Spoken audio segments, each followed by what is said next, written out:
আলহামদুলিল্লাহ, অবশেষে শেষে ঘড়িটা রেডি করতে পারলাম। আল্লাহর কাছে লাখো কোটি শুকরিয়া। আব্বুর সেই ঘড়িটা আবার রেডি করে ফেলেছি। এখন 2টা 20 বাজে, 21 বাজে। ঘড়িটা ইনশাল্লাহ ঠিকঠাক পথে চলতেছে।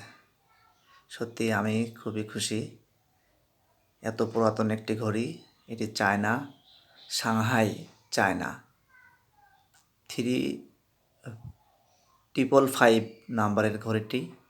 সম্ভবত এটি আজ থেকে 50 বছর আগেরকার একটা ঘড়ি, 40-50 বছর আগের একটা ঘড়ি। ঘড়িটার স্প্রিং জ্যাম হয়ে গিয়েছিল, ভিতরে কিছু সমস্যা ছিল, সব কিছু মিলাই আবার সারলাম। ধন্যবাদ সবাইকে।